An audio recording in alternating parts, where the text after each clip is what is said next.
one.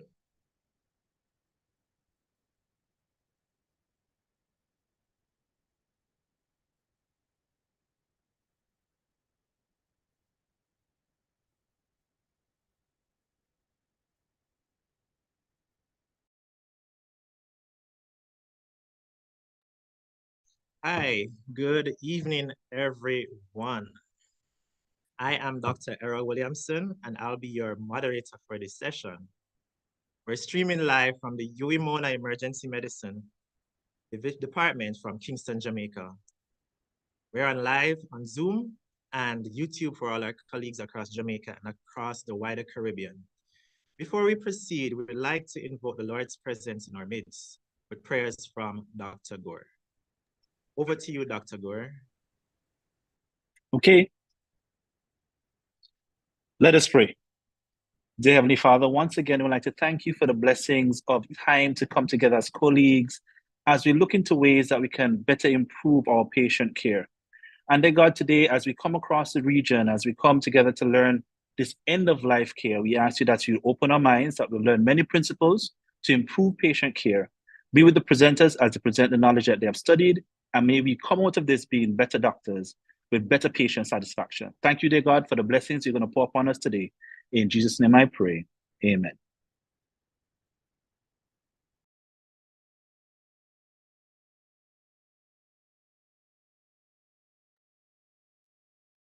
Thank you for that prayer, Dr. Gore. Once more, welcome to everyone to our Grand Rounds presentation titled Exploring End-of-Life Care in the Emergency Department. Together, we gather here to discuss a topic that's not only critical, but also personal for some of us. End-of-life care is a challenging and complex aspect of healthcare, particularly in the emergency department, where decisions must often be made swiftly and under stressful conditions.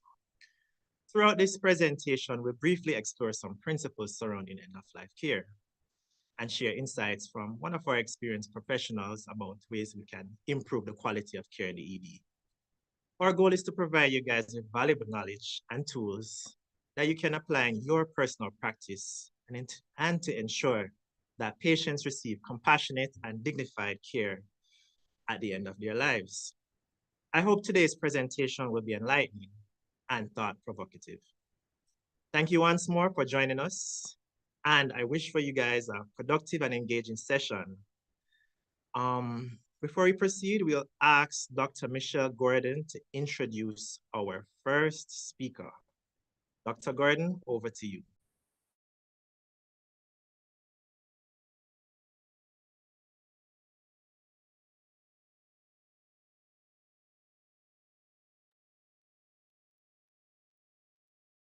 Good afternoon, everyone. I'm Dr. Gordon, and we'd like to welcome you again to our Grand Rounds presentation.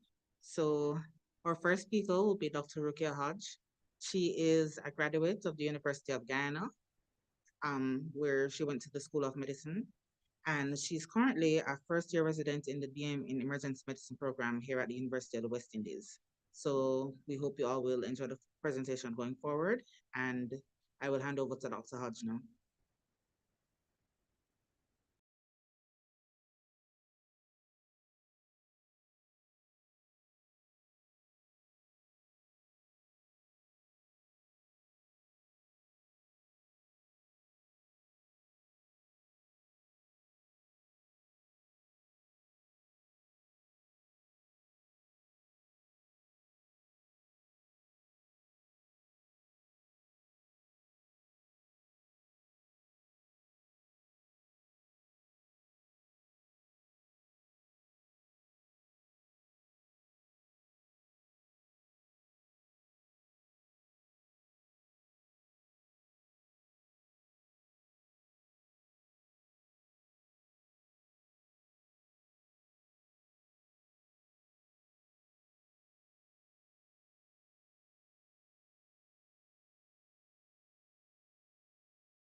Good afternoon, everyone. As mentioned before, my name is Rukia Hodge. I am a first-year resident in the emergency medicine program here at UWI. This afternoon, I'll be taking you through 3 cases that we have collected for you. Case 1 will show a case of advanced directive. Case 2 will show where we think a possible premature DNR in the emergency department. And case 3, we will explore institutions' reasoned advice versus relatives' desires. Starting with case 1. Case 1 is of a 78-year-old female who presented to us on the 17th of March, 2024 at 14:26 hours, complaining of a 5-day history of worsening left lower limb swelling and shortness of breath. She was admitted to the University Hospital of the West Indies 8 days prior for an community-acquired pneumonia and acute decompensated heart failure. She was also complaining of decreased urine output, but she denied calf swelling, unilateral swelling. She denied cough, chest pain, and diaphoresis. She has a past medical history of hypertension, type 2 diabetes, and left breast cancer, for which was diagnosed by biopsy 7 years ago, which remains untreated due to patient's wishes. She also has a past medical history of dyslipidemia and stage 5 chronic kidney disease with diabetic nephropathy. Her medication included amlodipine, hydralazine, atorvastatin, baking soda, sevelamer, and lisinopril. Of note, the patient had discontinued her medication in November 2023, which would have been 4 months prior to her presentation here in the emergency department.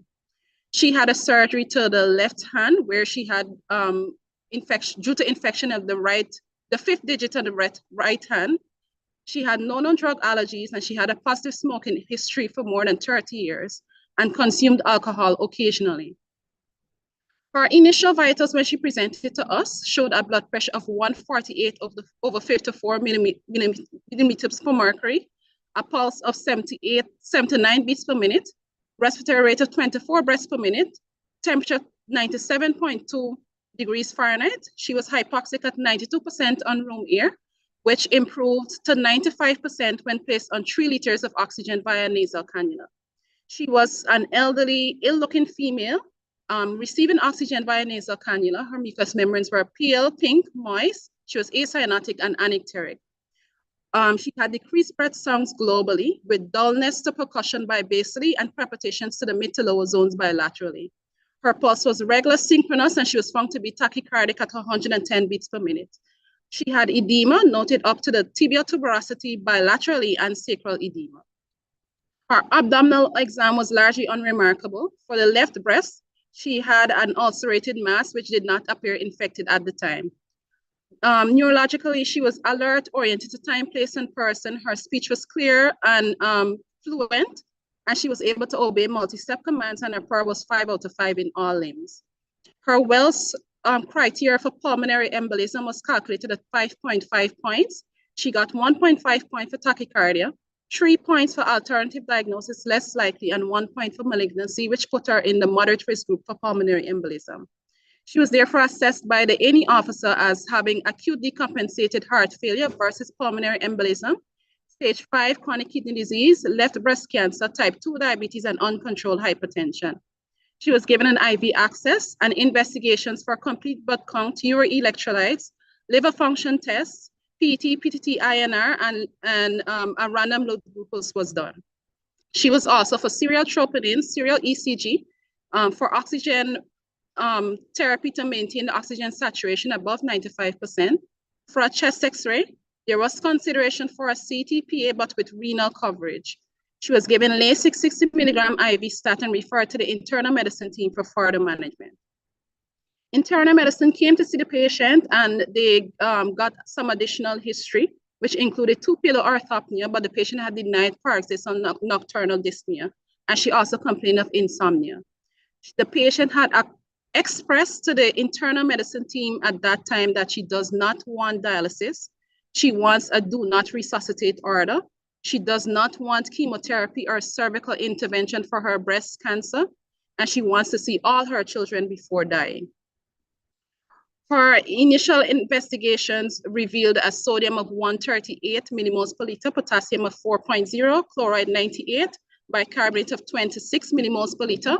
Her urea was elevated at 26.3 millimoles per liter, creatinine elevated at 560 micromoles per liter, and our high sensitive troponin T was elevated as well as at 243. She was assessed by the internal medicine team as acute decompensated heart failure, likely secondary to hypertensive heart disease, hypertension, type 2 diabetes, untreated left breast cancer, and stage 5 chronic kidney disease. The plan from the internal medicine team was to follow up her outstanding labs. At that time, her complete blood count was not available. Ideally for a ventilation perfusion scan to continue her Lasix, and they added heparin, atorvastatin, lisinopril, hydralazine, amlodipine, lansoprazole to her treatment. To ensure input-output charting, they wanted to review with the X-ray. She was placed on hypertensive and diabetic diet and fluid restricted at 1.5 liter over 24 hours. And the plan was also to establish a do not resuscitate status. The consultant saw the patient the following day. The internal medicine consultant saw the patient the following day, and assessment remained unchanged, but she was admitted to the general medicine team to ensure diuresis with anti-failure meds and to explore palliative care. Here we see a signed do not resuscitate order for the patient. This was signed by the next of kin on behalf of the patient. So we can see where what you would have been able to see was the patient's name, the next of kin's name, the date, and it says here that the decision made to do not resuscitate will not prevent any current medical care to be withheld from the patient. And as you can see, the name and signature of the person signing the do not resuscitate order was included along with the date. So as of yesterday, this patient was still admitted to the ward. Goals of care were discussed with the patient as well as the relatives, and preparations are being made to transfer the patient to a palliative care facility. This then brings us to case 2. Case 2 is of a 63-year-old male who presented to us on the 26th of February, 2024 at 8:47 a.m. He was triaged to ESI 2. He presented after he collapsed at home, 7:30 earlier. Relatives report that they found him on the floor, sweating profusely, complaining of chest pain and feeling tired.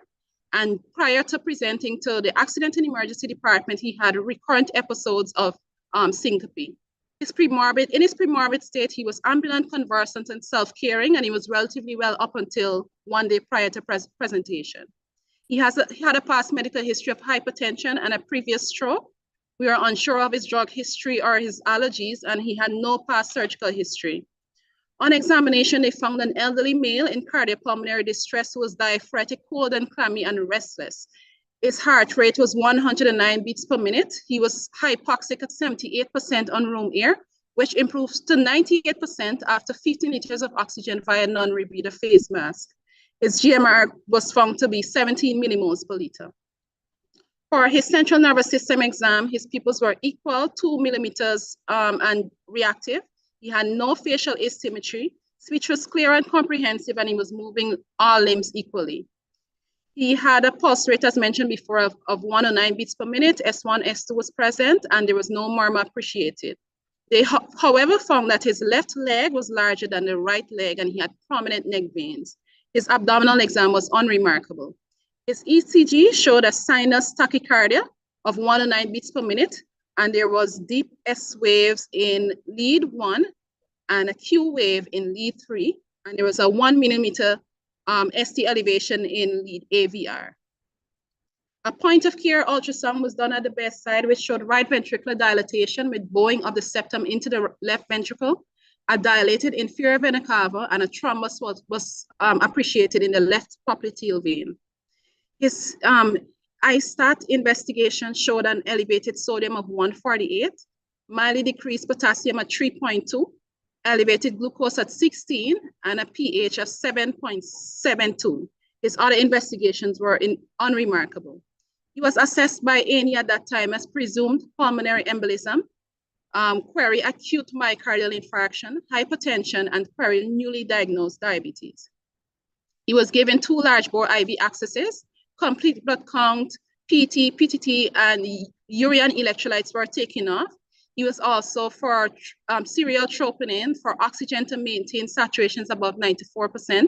He was placed on the cardiac monitor, and he was given aspirin, clopidogrel, and heparin at doses for pulmonary embolism. He was given a urethral catheter and for a CT pulmonary angiogram and referred to internal medicine for further management. However, the patient had a cardiac arrest approximately 1 hour after presenting. His cardiopulmonary resuscitation was then commenced as per ACLS protocols. He was given streptokinase during his cardiac arrest. He was intubated subsequently at 10:15 a.m. and they regained ROS initially at 10:23 a.m. However, patient arrested 5 other times in A&E and was managed as per ACLS protocol. His medications given during the resuscitation include sodium bicarbonate. He was started on adrenaline infusion at 1 microgram per minute, and he had gotten 2 doses of atrial for bradycardia during ROSC. His last ROSC was achieved at 11:18 a.m., and the relatives were in attendance, so was the internal medicine team who were updating the relatives. During resuscitation, he was placed on a T-piece as he had spontaneous respirations. His repeat vitals included showed a heart rate of 109 beats per minute, a blood pressure of 101 over 50 millimeters of mercury, and he was saturated 98% on the T-piece. His pupils, however, were 3 millimeters dilated, non-reactive, and he had no corneal reflex. Assessment by the internal medicine team was guarded prognosis, and the patient already had an active DNR that was signed just prior. The assessment also included presumptive pulmonary embolism, post-streptokinase infusion, and multiple cardiac arrest, clinical evidence of left lower limb deep vein thrombosis, and evidence of right heart strain on the ECG and the point of care ultrasound. This is the do not resuscitate order that was signed for this patient on behalf of his relative. As we can see, the name of the patient, the name of the next of kin, and the date was also included, and a witness signed at the bottom. The plan for internal medicine at that time was that the patient would ideally benefit from a CTP and CT brain. However, he was too unstable to leave the department at that time. They repeated his investigations. He was for also low molecular weight heparin to nurse at 45-degree heads up, to keep NPO, and to continue supportive care, and to continue to update the relatives. This is the repeat of his investigations, which show a WBC of 17.63 normal. His HB was 16, and his platelet count was low at 56, which was verified manually. Also, he had a low potassium at 3.2, bicarbonate of 18, and creatinine elevated at 127 micromoles per liter. Patient was able to go down to get his CT scan, which showed no evidence of an acute intracranial event and small vessel ischemic changes. His CTPA showed bilateral pulmonary embolism with features of right heart strain, and it also showed bilateral patchy perihilar consolidation. This is just the trend of his investigations throughout his stay in hospital. As you can see, initially the HB was 16, and on the 1st of March, it was 8.4. And in terms of his platelet, which was initially low at 56, by time on the 1st of March, it had normalized to 127. So on day 1 of admission, patient was reviewed by the intensive care unit team, and he was extubated, and he was followed by the cardiology team. On day 2, he was placed on low molecular weight heparin after he had completed 24 hours of unfractionated heparin. He was eventually discharged 7 days post-admission on Xarelto, and to follow up in the pulmonology clinic in 1 month. Now to our last case. This is of a 62-year-old male who presented to us on the 22nd of December, 2023 at 7:26 hours. His chief complaint was headache for 1 day and vomiting on the day of presentation. He's known to have hypertension, and was complaining of right-sided headache 1 day prior, 10 out of 10 instances of severity associated with blurry vision, nausea, photophobia, phonophobia, and right-sided weakness. This headache was not relieved by Panadol. He had multiple episodes of vomiting on the day of presentation, which were non-bloody, non-bilious, non-projectile, and contained no coffee grounds. He had a past medical history of hypertension and benign prostatic hyperplasia. His drug history included irbesartan and duodart. He had an appendectomy 15 years ago and an open reduction in internal fixation to the left hip more than 20 years ago. In terms of his allergies, his food allergies include shrimp, and he had no alcohol or tobacco use. On examination, they found an ill-looking elderly male in mild cardiopulmonary distress. He was hypertensive at the time of presentation with a blood pressure of 214 over 100 milligrams per mercury. His other vitals were unremarkable. His GMR, however, was slightly elevated at 12.1 millimoles per liter. His cardiovascular, respiratory, and abdominal examination were unremarkable. His central nervous system examination at that time, he had a GCS of 15 out of 15. He was drowsy but arousable. His pupils were equally reactive, but he had horizontal nystagmus noted. His tongue and uvula was central, and he had an intact gag. His speech was slurred, and he had a flattening of the right nasolabial fold with 5 out of 5 power in all limbs. His assessment by ANI at that time was acute stroke. He was given an IV access and blood investigations taken off. He was for ECG, CT brain, started on IV intravenous fluids, and he was referred to the internal medicine team. His blood investigations were largely unremarkable. He had a WBC of 10.24, a hemoglobin of 15.5, platelet 224, and his electrolytes and albumin calcium were unremarkable. His CT brain revealed no evidence of acute intracranial pathology and inflammatory changes to the left maxillary antrum. However, he was then seen by the internal medicine team, and he was assessed as having a left subcortical infarct, a pure motor stroke, uncontrolled hypertension versus hypertensive emergency, benign prostatic hyperplasia, and elevated glucose levels. The plan at that time was for neuro observation and seizure charting, to monitor his vitals, continue his cardiac monitoring, to continue his intravenous fluids. He was placed on aspirin and lansoprazole for GMR profiling, ECG, and a chest X-ray. Later that afternoon at 15:40 hours, the doctors were alerted that the patient had worsening facial twisting and slurring of speech and cough after he was given water. His repeat vitals at that time showed a blood pressure of 218 over 117 with a mean arterial pressure of 143, which was 12% reduction from his initial blood pressure. And he was reviewed again by the internal medicine senior resident.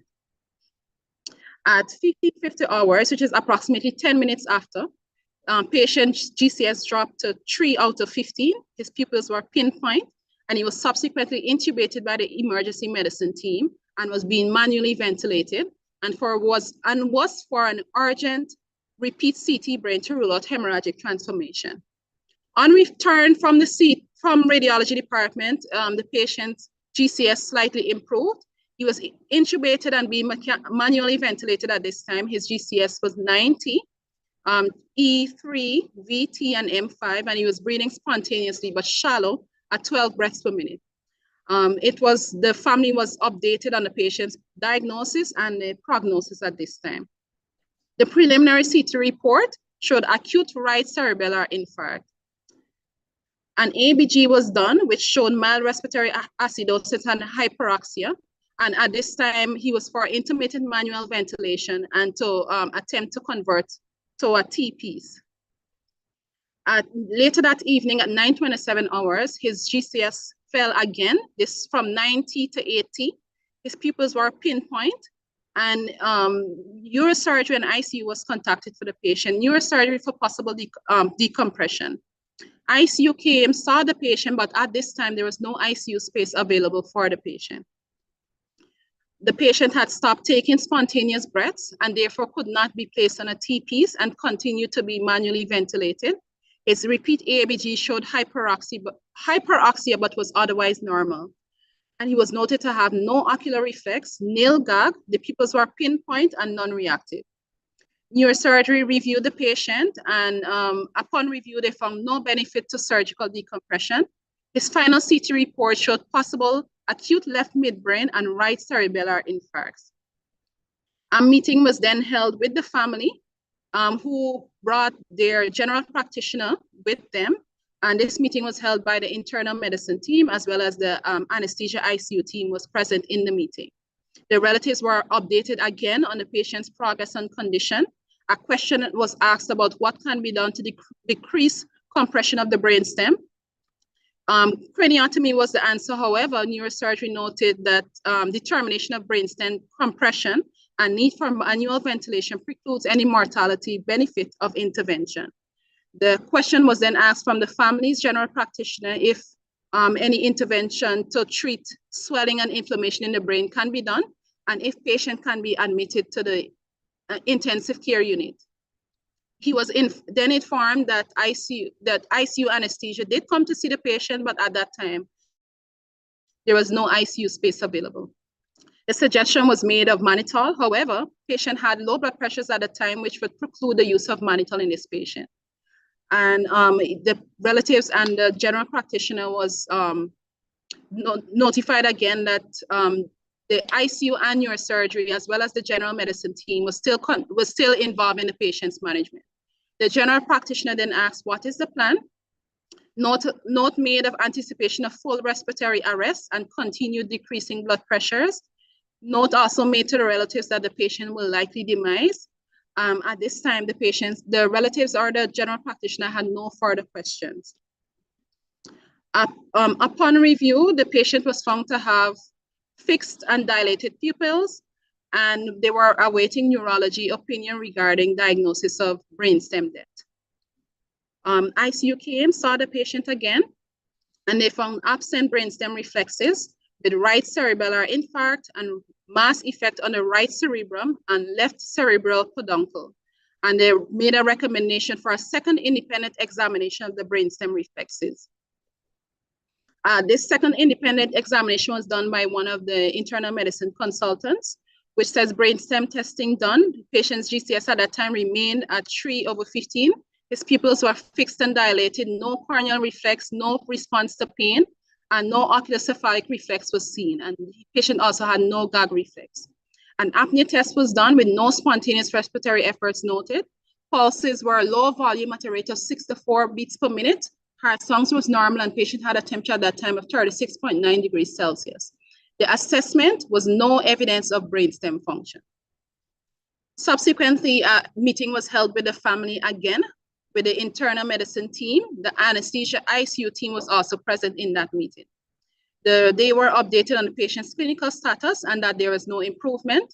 They were informed that the patient was independently examined by 2 internal medicine consultants as well as the ICU team, which determined the patient as having no evidence of brainstem function.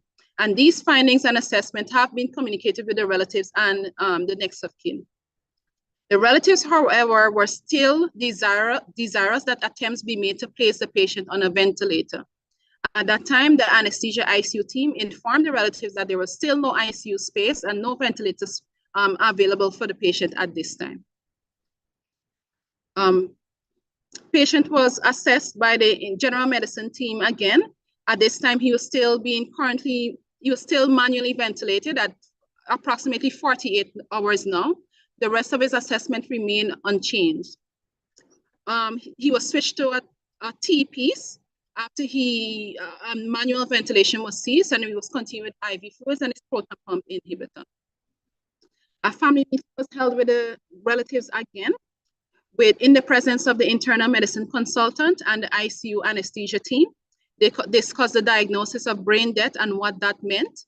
They discussed the assessment was made overnight by an independent team from the general medicine team, and then again by an independent consultant. And they were also informed again that the neurosurgery team had documented the absence of brainstem reflexes. It was discussed with the relatives that continuing manual ventilation for a patient who had no brain function was futile, And it was explained that the IV fluids and medication would be continued, but at this time, manual ventilation has to be discontinued for the patient. The opportunity was given for the relatives to ask questions and to clarify any misunderstandings that they may have. And however, they had no further questions and they expressed understanding. On the 24th of December, 2023 at 12:55 hours, the patient was found to have no pulse, no heart sounds, pupils fixed and dilated, and no spontaneous respiration. Time of death was documented at 12:55 hours, and the next of kin was updated.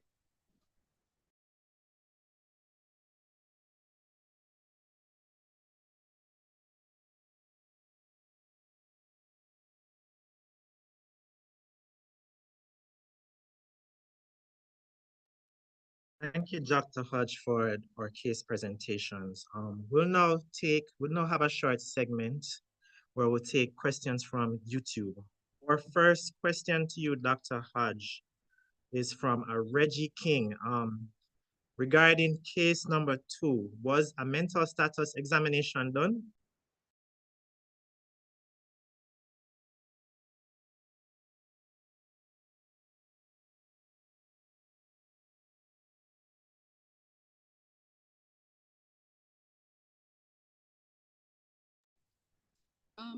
I did not see a mental status examination documented for the patient.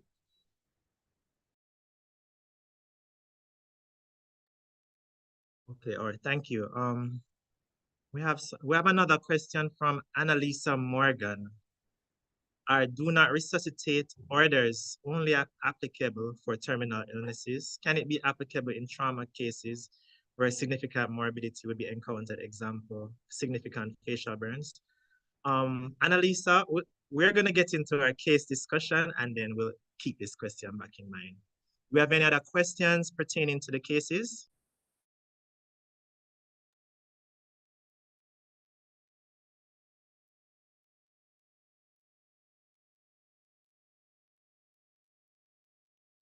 No further questions from the chat?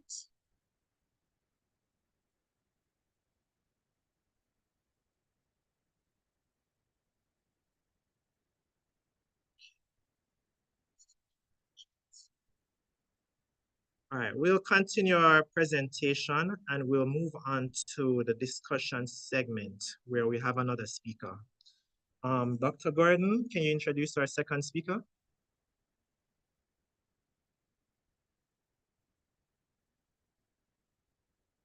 Hello again, everyone. Hope this is going well so far.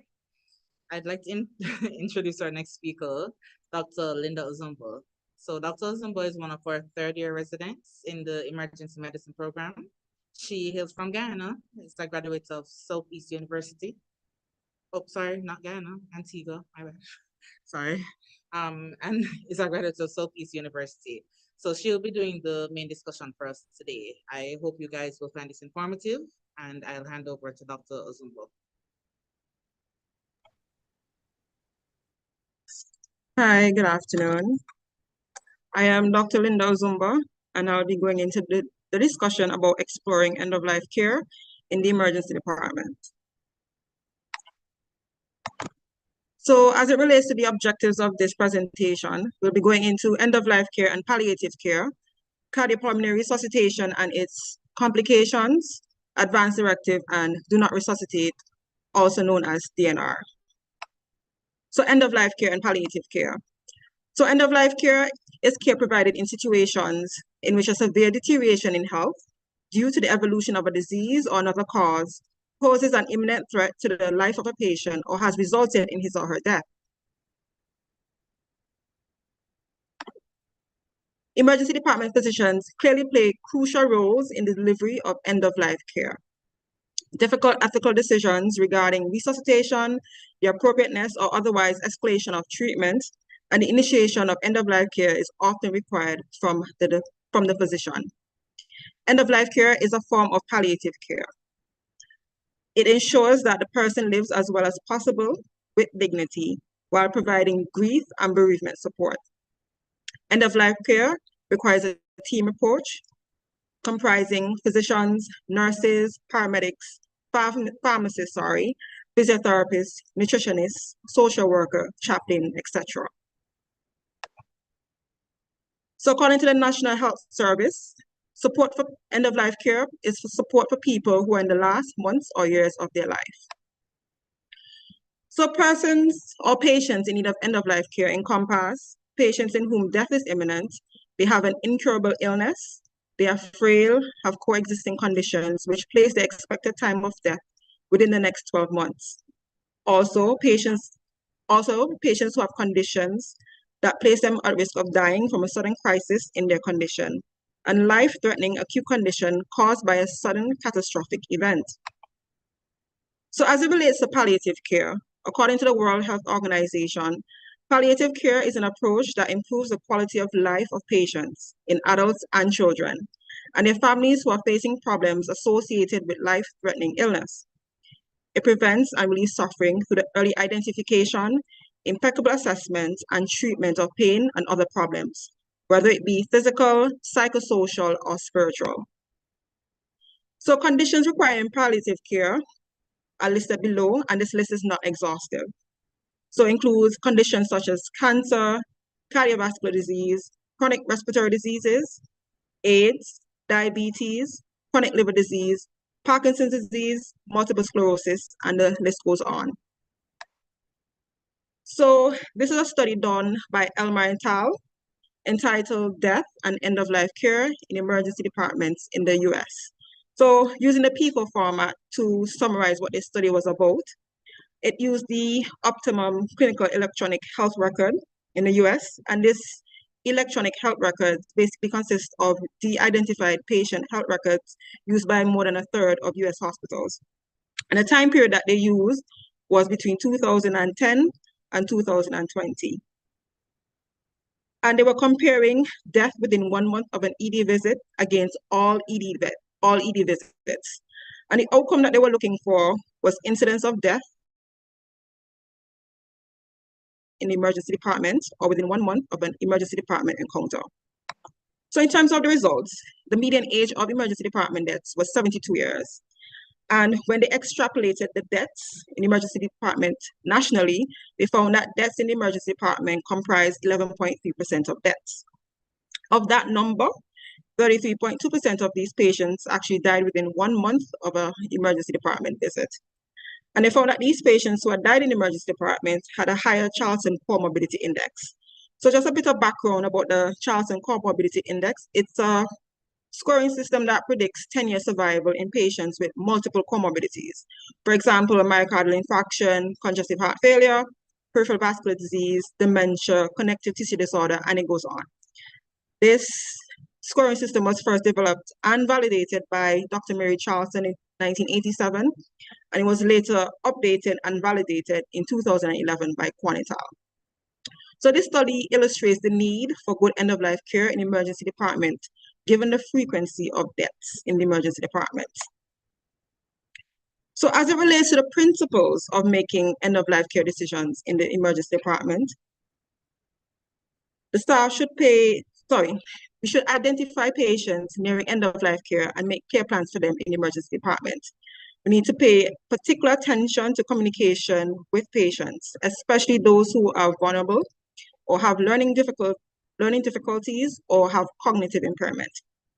We should make an effort to try to understand nonverbal cues if the patient is unable to talk, as they may otherwise experience a lesser standard of end-of-life care. We should be familiar in assessing a patient's capacity, and the best treatment option should be given that offers the most overall benefit. So in terms of the trajectories of death, there's several. So there's death on arrival in the emergency department. There are patients who undergo pre-hospital resuscitation. There are patients who undergo pre-hospital resuscitation with subsequent death in the emergency department. Also, the patients who undergo pre-hospital resuscitation, they survive until hospital admission and they subsequently die in the hospital. Also, there's terminally ill patients. In addition to that, there are patients who are frail and hovering near death. Then the other category is patients who are alive interactive on arrival, but they later arrest in the emergency department. And the last being potentially preventable death by omission or commission. So the benefits of early palliative care in the emergency department are many. Some include improved resource management, improved satisfaction for patients and families. There's decreased length of stay in the emergency department, decreased use of intensive care units, and decreased use of costs. So when it comes to end-of-life care in the emergency department, we need to recognize the dying process. So patients who are dying may have profound weakness, they may be comatose, there may be a change in their breathing pattern, their skin changes that we may note, the pulses may be weak, and also they may have decreased blood pressure. However, even though these may be signs of a patient that's dying, these signs could also be attributed to reversible illness. So these patients require regular review so that we're not missing a reversible illness. So as it relates to the triggers of assessment for palliative care, especially in emergency department, if there's progressive or acutely life-limiting illness, if there's significant deterioration during the disease trajectory, if there's significant change in the patient's or caregiver's ability to cope, or if there's need for additional support, and if there's an expectation that the patient will die within the next 12 months. So the simplest method of identifying patients who need end-of-life care is asking yourself, would you be surprised if this patient died during this admission? If your answer to this question is no, this patient would likely benefit from end-of-life care evaluation and intervention. So in terms of discussing end-of-life care, transparency is key. Many physicians and ethicists cite transparency as the main tool used in order to better communicate realistic outcomes to patients and their families when choosing to perform or withhold critical interventions in the emergency department. It is the physician's duty to explain both treatment goals and expected outcomes, particularly in the case of resuscitation of the acutely decompensating, terminally ill patient. Without transparency, it is impossible to have adequate consent to or refusal of medical treatment, either by the patients or their families. The patients and their families should be involved in the decision-making process. You should explore what is important to the family and the patient, and explore what they know as well. The treatment goals should be outlined, and the prognosis should be explained. It should be noted that end-of-life care discussion is not a one-time discussion with the family and the patient. It is an ongoing discussion, and it is also patient-centered. So there are several barriers when it comes to giving good end-of-life care in the emergency department. One being professional attitudes and understanding. There's a widespread perception of the emergency department being the quote-unquote wrong place to die.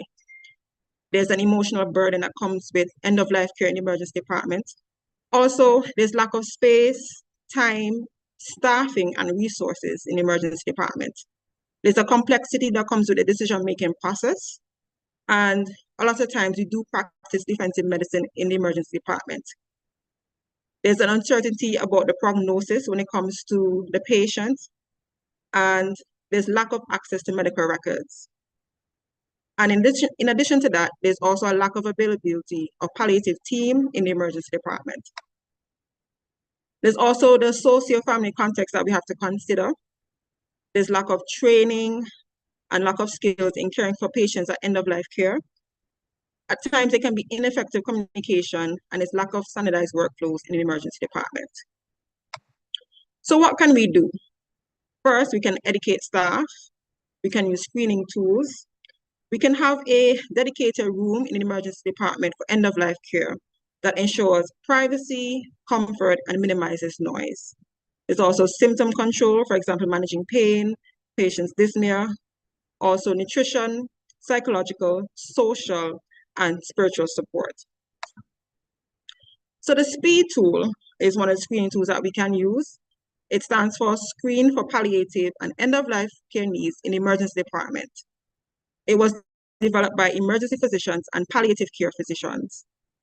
It's a screening tool for the need of palliative care for patients with cancer presenting to the emergency department. And it's a 13 questionnaire instrument. It is the only screening tool that has been validated in the emergency department for palliative care and end-of-life care needs for patients with cancer. Another tool that can be used is called a SPIC tool, known as Supportive and Palliative Care Indicators tool.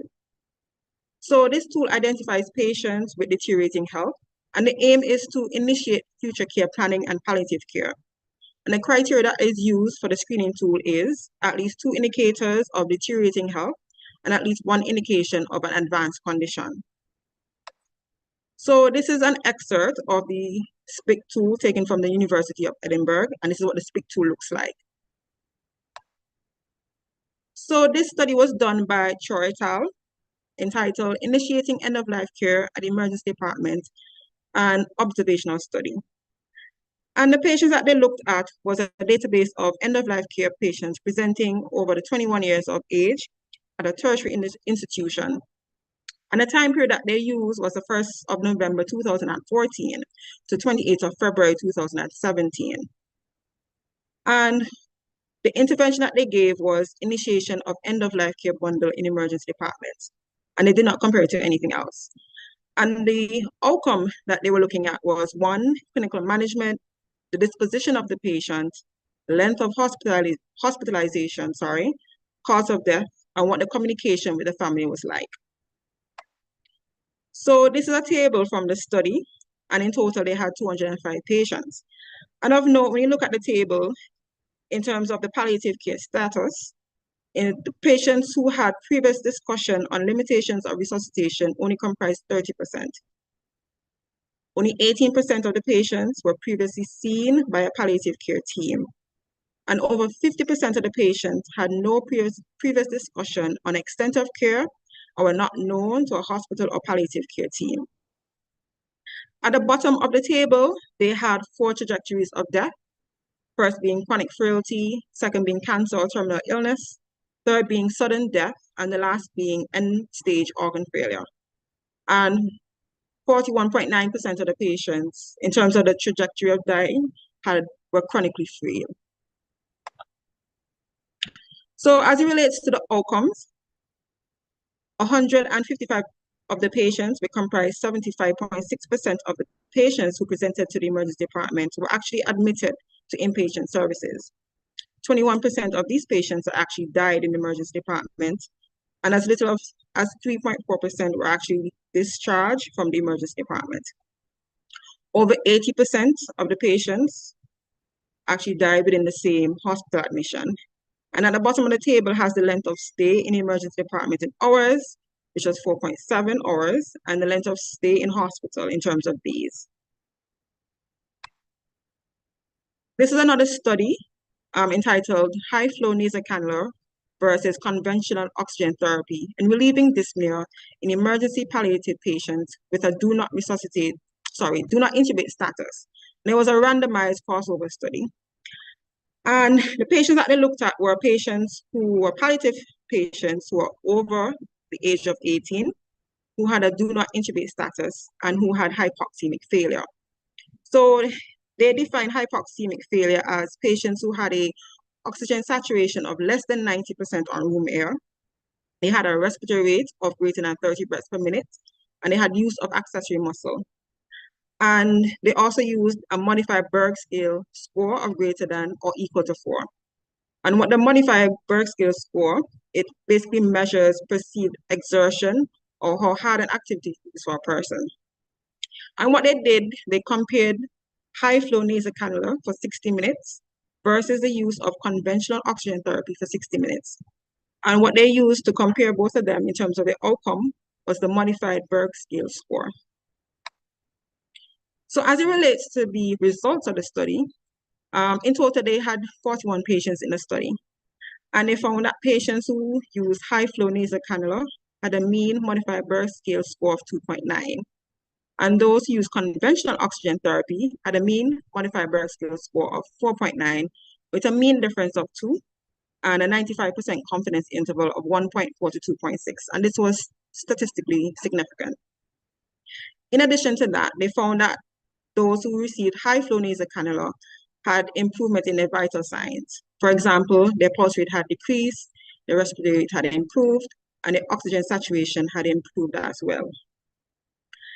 At the end of the study, the patients were allowed to choose whether or not they wanted to continue with high-flow nasal cannula or continue with conventional oxygen therapy. And 78% of patients actually continued with high-flow nasal cannula. Although this study was a small study, the use of high-flow nasal cannula can be explored in patients requiring end-of-life care in emergency departments with dyspnea to make them more comfortable. So we're going into cardiopulmonary resuscitation, also known as CPR. So in 1960, the pioneers of resuscitation were Doctors Hohenhoven, Savard, and Jude. And basically what they did, they combined mouth-to-mouth breathing with chest compressions, what we now know as CPR. And that is the time where the American Heart Association actually started closed chest cardiac resuscitation program. So what is CPR? CPR is an emergency life-saving procedure performed when the heart stops beating. Immediate CPR can double or triple chances of survival after cardiac arrest. CPR consists of the use of chest compressions and artificial ventilation to maintain circulatory flow and oxygenation during cardiac arrest. It should be performed immediately on any person who has become unconscious and is found to be pulseless. As it relates to the absolute contraindication to CPR are those who have a do not resuscitate order or who have an advance directive stating that they do not want CPR. In terms of the relative contraindication, if a physician justifiably believes that the intervention will be medically futile, this is a relative contraindication to CPR. So Carl Jometal actually did a study called Complications of Cardiopulmonary Resuscitation in Non-Traumatic Cases and Factors Affecting Complication. And it was a retrospective study done over a 10-year period from January 1st, 2003 to December 31st, 2012. And they looked at non-traumatic death cases that had an autopsy done, and this was in Turkey at a forensic medicine institution. And the patients that they were looking at were patients who had chest compressions. And the outcome that they were looking for were the injuries from chest compression. So in terms of the results, the most frequent injury were a single fracture in the left rib, and that comprised 19.7%. Other injuries include left pneumothorax, left costal fracture, left hemothorax, left lung contusion, right pneumothorax, and the list goes on. In addition to that, they found that the duration of chest compression was a significant factor for injury. So the highest risk group actually were those who had CPR done for 60 or more minutes. So advance directive. An advance directive is a specific statement or instruction given by a competent adult in anticipation of when a patient may lack the capacity to make healthcare decisions. Such statements usually take the form of advance refusal of specified treatments, but may also contain information about the patient's values and beliefs and are generally referred to as living wills. They only go into effect if the patient cannot communicate their own wishes. And it takes precedence over decisions that are made by others, even if they think they're making a decision in the patient's best interest. An advance directive also communicates the refusal of care for specific treatments. And these treatments can include intubation, CPR, DNR, etc. The directive maker may want to refuse a treatment in some situations, but not others. If this is the case, the directive maker needs to make clear the circumstances in which they want to refuse this treatment. The treatments the directive maker is deciding to refuse must all be named in the advance directive. The directive maker can refuse a treatment that can potentially keep them alive, known as life-sustaining treatment. And these life-sustaining treatment may include mechanical ventilation, antibiotics, CPR. Of note, deciding to refuse a treatment is not the same as asking for someone to end their life. So advance directive takes many forms. First one is a living will. It is a legal document used to state certain future healthcare decisions only when a person becomes unable to make decisions and choices on their own. There's also medical power of attorney. It is a legal document which the person names a person to be a proxy so that they can make healthcare decisions for that person if they become unable to do so. There's also the POTS, also known as physician's order for life-sustaining treatment. So what this does, it basically addresses the person's wishes in certain emergencies, such as whether to use CPR in emergency, or whether they want to go to the hospital in case of an emergency, or be put on a ventilator, or whether they just want to be placed at home and be made comfortable. There's also do not resuscitate orders, also known as DNR, and it means that if the person stops breathing or their heart stops, nothing will be done to resuscitate them. And there's also organ and tissue donation. So the person gives instructions in terms of donating their body or organs for research, transplantation, or for education purposes. So the ideal advance directive, it should be signed, dated, and witnessed. A lawyer is recommended for this document, ideally. However, it is not necessary to complete this document. And ideally, it should be signed by a doctor who will witness and sign the form. And the reason a doctor should be present is to make sure that the directive maker fully understands the medical decisions that the form legally binds and that the directive maker is competent at the time of executing the directive. The directive should be witnessed by at least 2 persons, and one of the witnesses should not be a spouse or a relative. The directive should be discussed with one's physicians and family. And the directive also allows the directive maker to appoint a proxy so that they can make healthcare decisions on the directive maker's behalf in accordance with their wishes. And once a directive has been executed, it should be placed with the lawyer, the proxy, and the family should also know about the directive that exists. And if possible, it should be placed on the person's medical record. So as relates to the legality of advance directive, the advance directive is legally binding as long as the patient's mental capacity is intact, he or she understands consequences of such a decision. The statement of intentions concerning treatment is clear. There's no undue influence of any other person, and he or she is over 18 years of age. So there are several pros and cons when it comes to advance directive. In terms of the pros, it allows for patient autonomy.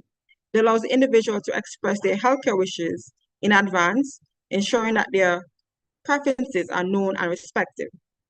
Advance directives can provide peace of mind to both the individual and their loved ones, knowing that their wishes will be followed. It can help reduce potential conflicts among family members about healthcare decisions. And advance directive also provides legal protection, ensuring that the healthcare providers follow the individual's stated wishes. As it relates to the cons of advance directives cannot cover every single possible medical scenario. So there may be certain situations which do not reflect the individual's wishes.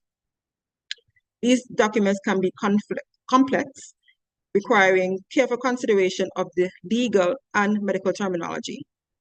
Making decisions about end-of-life care can be emotionally challenging for individuals and their family. And many people are not aware of advance directives, or they do not have them in place, which can lead to confusion and conflict during a healthcare crisis. So as it relates to advance directive in Jamaica, there is no legislation governing advance directives in Jamaica. However, the English common law is often relied upon for guidance. Our common law means that there's nothing written in law about it, but decisions are derived from previous court cases. So as it relates to the wider Caribbean, Advance directives are recognized throughout the Caribbean. However, there's no formal act in most jurisdictions. However, in the Cayman Islands, they actually have a Healthcare Decisions Act, 2019, and that was revised in 2022. And in their Healthcare Decisions Act, they actually have outlines in regards to the Advance Directive.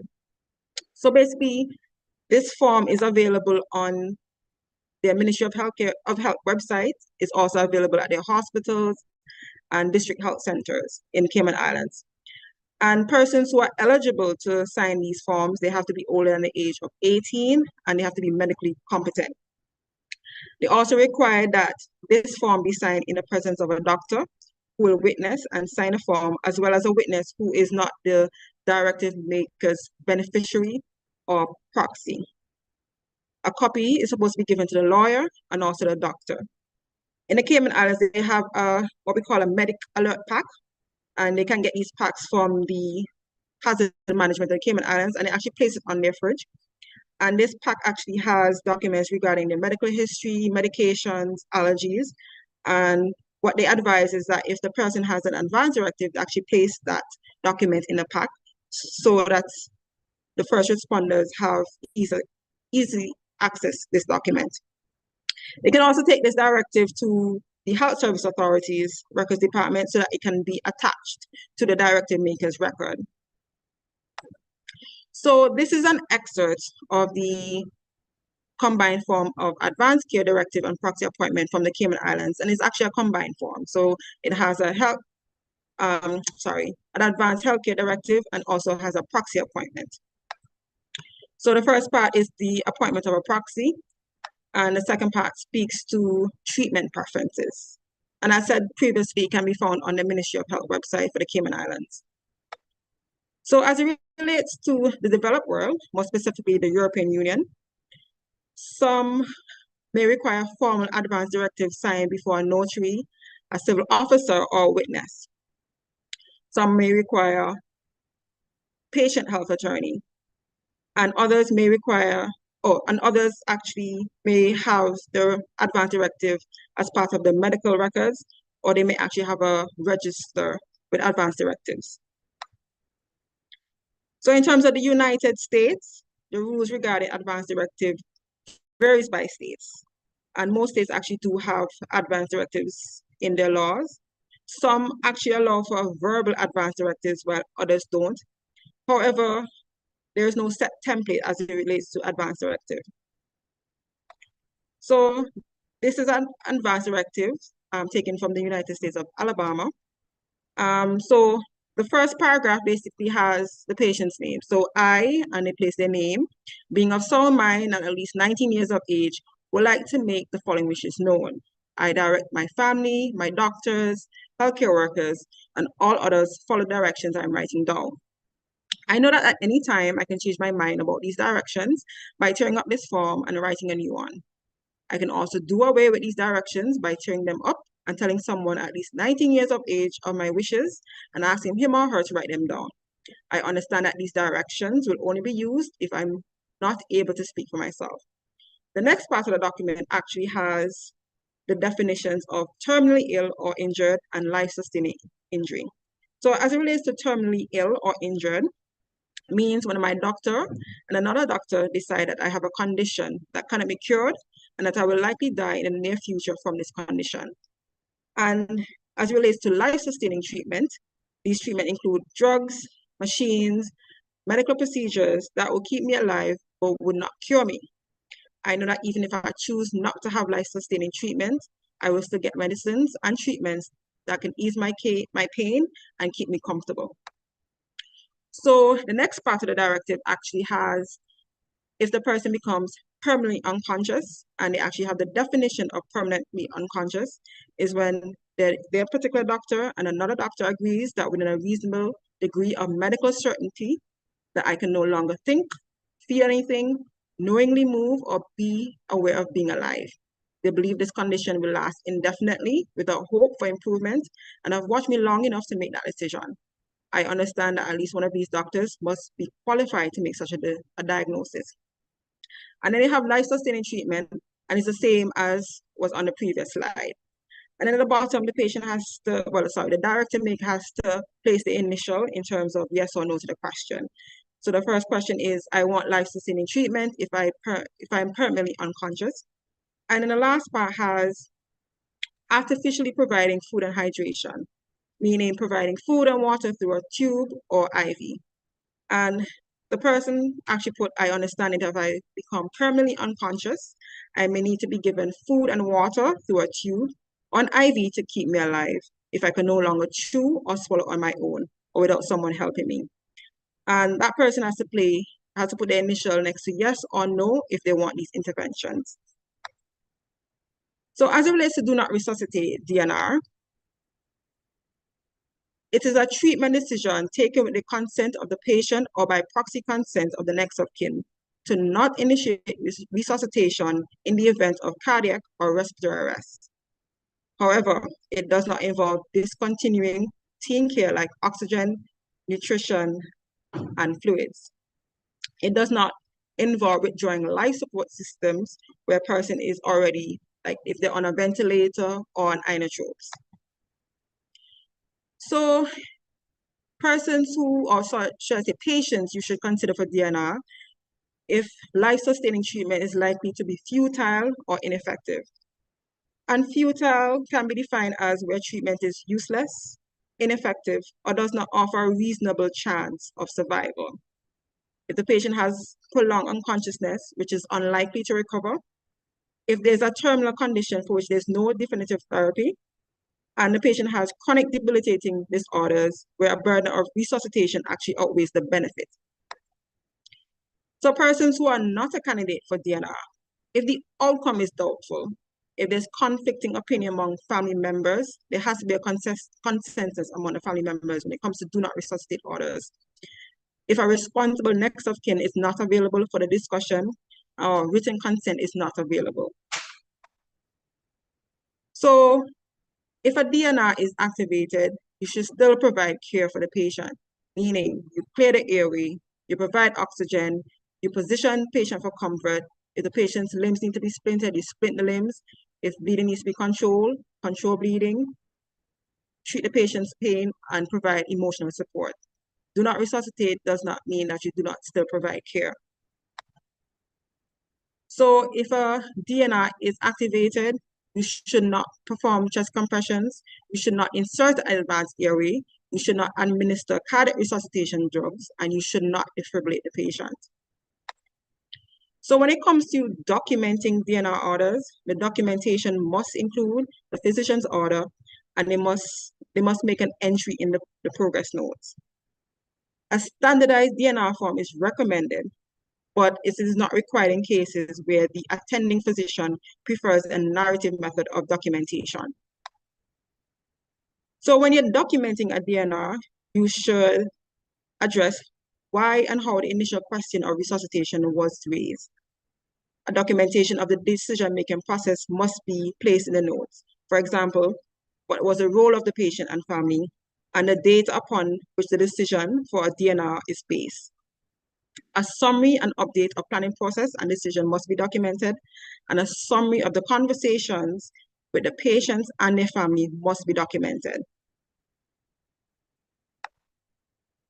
So this is an example of a DNR, do not resuscitate document, and it's a standardized document from the UK.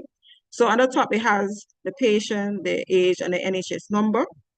And then it has several parameters. So number one, it has, does the patient have the capacity to make and communicate decisions about CPR? And then you fill out that section. The second part has a summary of the main clinical problems and reasons why CPR would be inappropriate, unsuccessful, or not in the patient's best interest. The third section has a summary of communication with patient or welfare attorney. If this decision has not been discussed with the patient or welfare attorney, the reason must be stated. The fourth section has a summary of the communication with the patient's relatives or friends. The other section has the names of multidisciplinary teams contributing to this decision. And the number 6 has healthcare professional recording this DNR decision. So the person who is initiating this decision has to sign, meaning the physician. And This decision has to be reviewed and endorsed by the most senior health professional. And there's a part where they have to put their signature. And if this DNA is again reviewed, another signature is placed and it's also dated. So in Saudi Arabia, there are situations where a DNR order is granted. So if the patient is dead on arrival, if the condition has been determined by a panel of physicians as untreatable, if the patient has repeated cardiac arrest, or the patient suffers from advanced cardiopulmonary disease, if the patient is in a vegetative state, and if resuscitation is considered futile.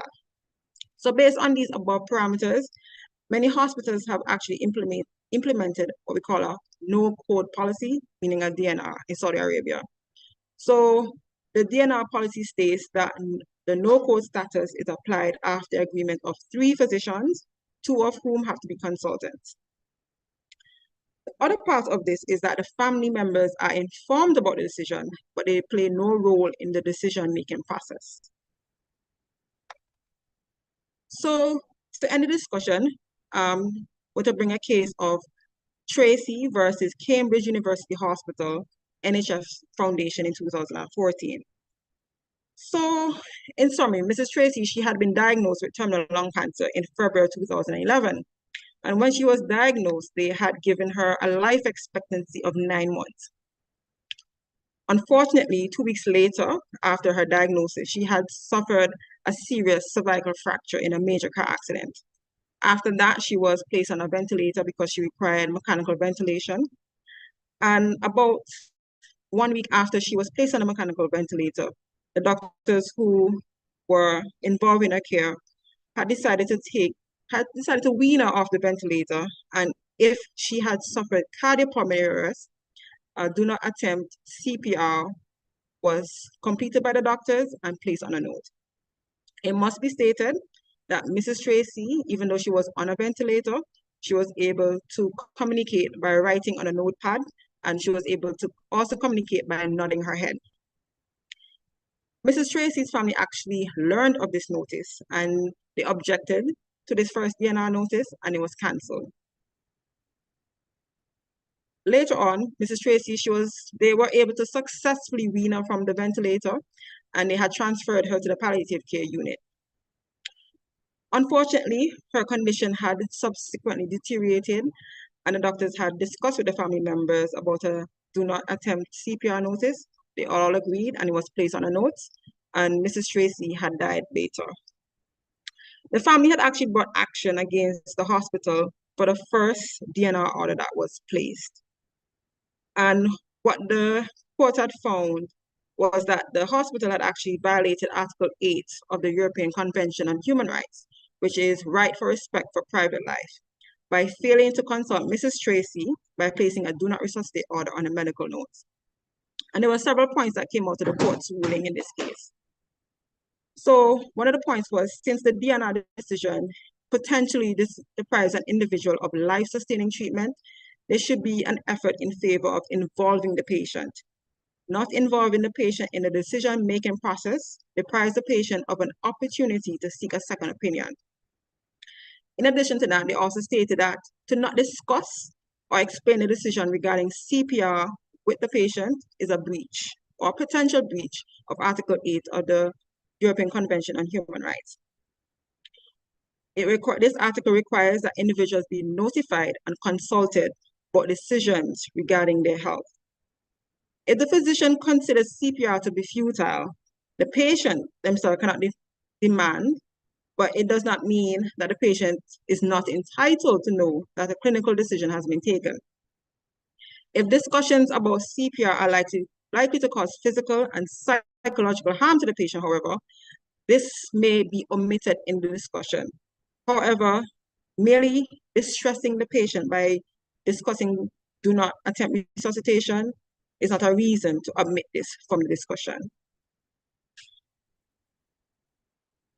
So this takes us to the end of this part of the presentation, and these are the references.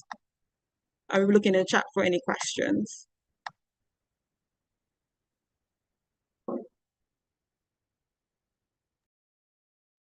Thank you, Dr. Ozumba, for your well thought out presentation. We'll take a little pause. Take a little pause while we gather all the questions that you guys have posted, and we'll actually go back to the questions that you guys have regarding the case presentations. As we're streaming live from Zoom to YouTube, there's a slight delay in feedback. That's why we ask you guys to post your questions ahead of time.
We'll now start our second question and answer segment. We'll go back to the cases. For questions now, from first question from the cases from Annalisa Morgan. Dr. Hodge, how did the patient with bilateral pulmonary embolism fare? What was their outcome? What was their outcome? The patient with bilateral pulmonary embolism, he was subsequently admitted to the ward, and he improved and was able to be discharged on Xarelto and to follow up in the pulmonology clinic. All right, thank you for that one. Question from Monique Wait. In case 3, when the patient's GCS fell to 3, you mentioned intubation, the CT, after he returned from the emergency room. Was he intubated prior to radiological imaging? So at the time that the patient's GCS fell to 3, he was intubated in the emergency department by the A&E doctor. So he was transported to the radiology department for his CT scans, intubated and manually ventilated. Okay. Another question from Precious Ozumba. Was a brain scan or apnea test done for case number 3? So yes to both. For case 3, the patient had an initial CT brain done on his first day of presentation. First time when he presented, that showed no acute intracranial event. Then he had a repeat CT when his GCS fell that showed cerebellar infarct. He did have an apnea test done when they were entertaining the diagnosis of brain death. That was done by the independent internal medicine consultant. And that apnea test, the result of that was that there was no spontaneous respirations.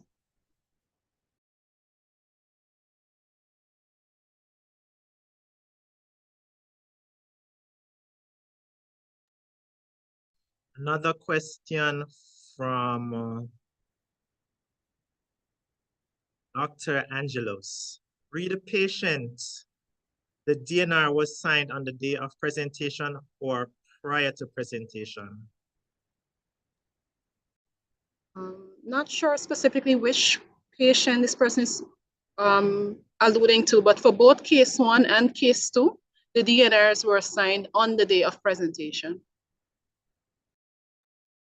Question from Adina Kernan.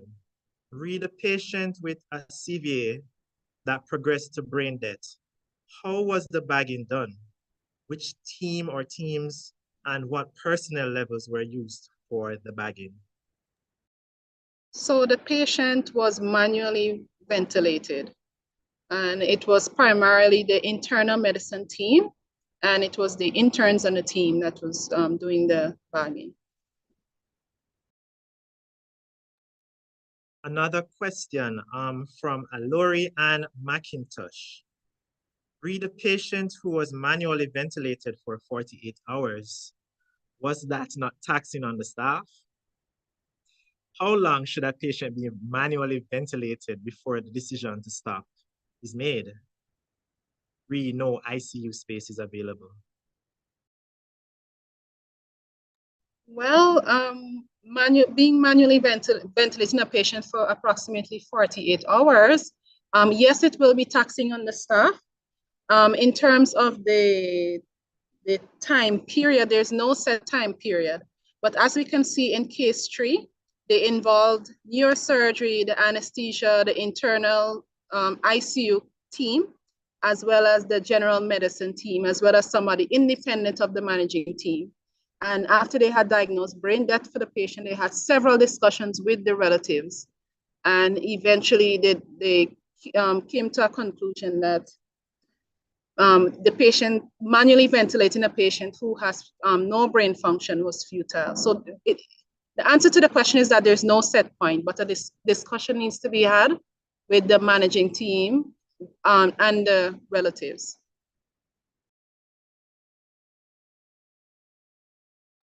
Thank you for your questions. We'll now introduce our panelists. Dr. Gordon, take us away. Hello again, everyone. So we're very pleased to have 2 panelists with us today. We have Dr. Peter Glegg.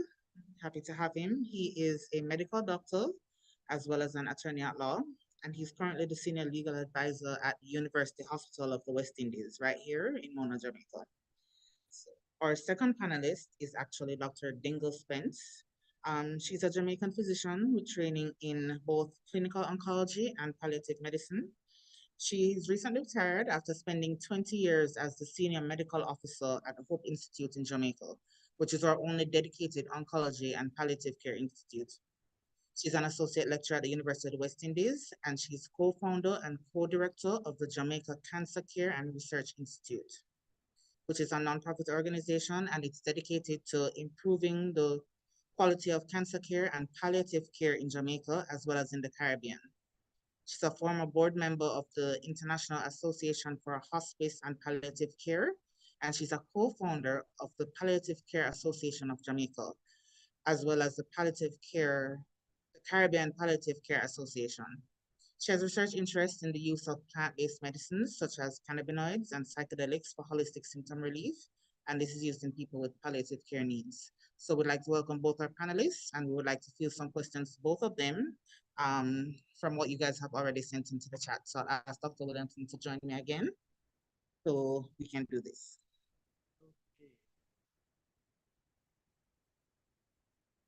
I'm going to proceed.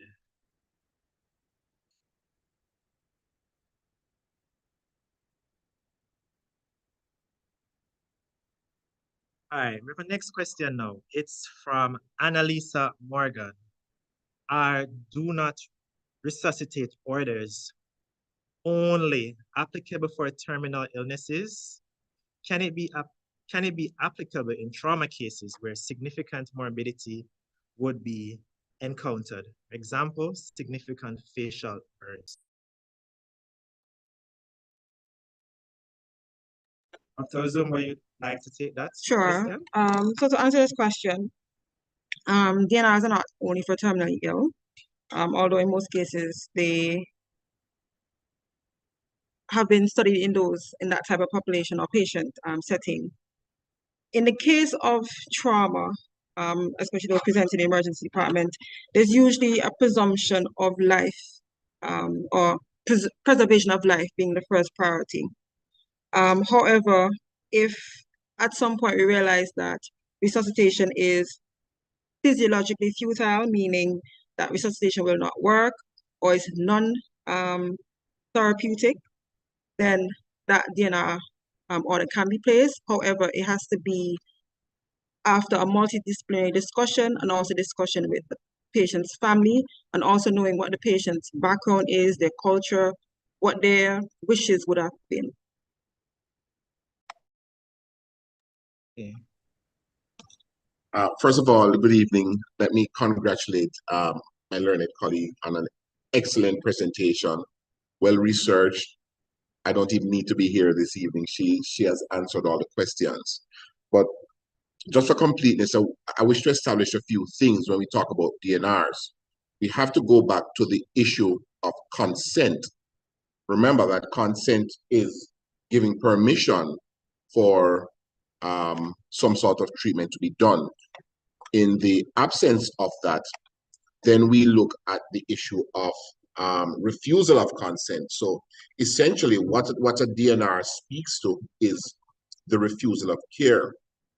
Just as in the situation with consent, the refusal of care has certain criteria which my learned colleague, Dr. Ozumba, has excellently done it. But just to recap, the person needs to be of a certain age, about the age of 18.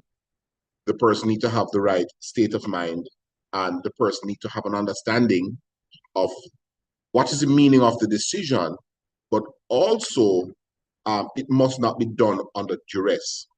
Having said that, I like to divide the issue of DNRs into two circumstances.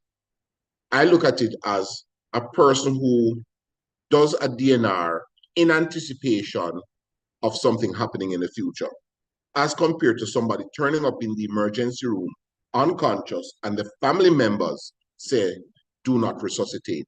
So I like to divide them into two separate circumstances. As Dr. Ozumba alluded to earlier on, the DNR should be specific.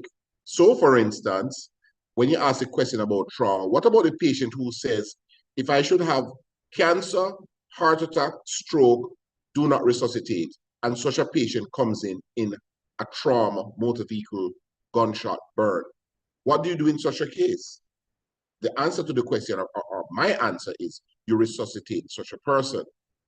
Now, so the DNR needs to be specific and it needs to be clear, because what this is speaking to are instructions from the patient while they were conscious and alert.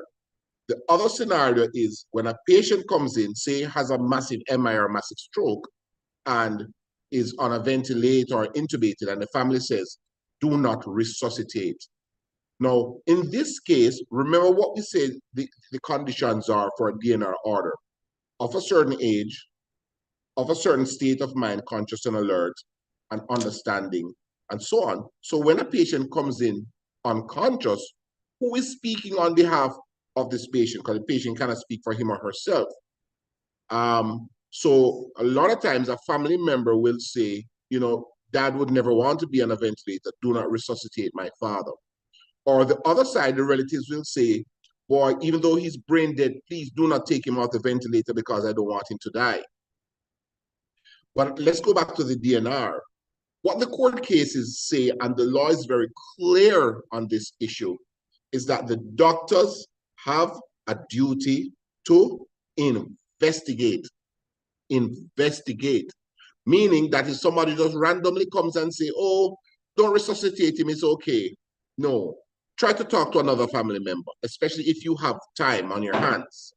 Try to talk to another family member. Try to, reach out to someone else, because remember that decision that you make not to resuscitate a patient will lead to this person's death.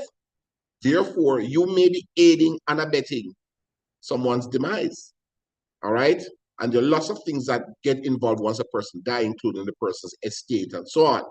So therefore, let's look at those two scenarios, and they should be looked at differently. But in the second scenario, where the patient comes in unconscious and there's no written DNR, the doctor has a duty to investigate, to ask questions. And if you're suspicious or something doesn't look right, call another relative, call a parent, call a brother, call a sister, all right? Ask for a number and make some calls, all right? The law is very clear in that regard. Thank you, Dr. Glegg. We'll now ask some questions to Dr. Dingle Spence. Dr. Spence, question was posed from a Shaft Wheelie. Question posed is, what strategies can emergency departments implement to improve the coordination and delivery of end-of-life care within the high fast-paced and high-stress environment in the emergency room? Thanks, Dr. Williamson, and just thank you to the emergency department team for inviting me to just be on your panel this evening. Dr. It's been a Spence, great. I think you're muted. I'm not. You're not hearing me? I'm unmuted. Unmute. No sound? That is not good. Still muted. There must be. Can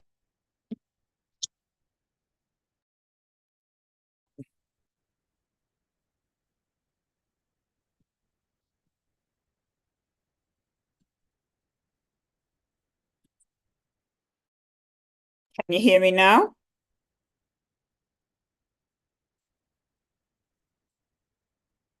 I'm not sure. Oh, we can hear. We can hear. You can hear me now? Confirm. Okay, cool. So just to put some answers out there. So I think one of the things that was proposed earlier, which is just to try and have a more private space for somebody that, you know, you need to have these conversations with for the patient and the family. I think a decision needs to be made early. Is this I'm not talking about trauma here. That's really not my area. I'm talking about somebody who comes in with incurable disease. And I think we have to be very careful that we don't mix palliative care and end-of-life care in, you know, that they're not the same. Palliative care can be given for many, many years.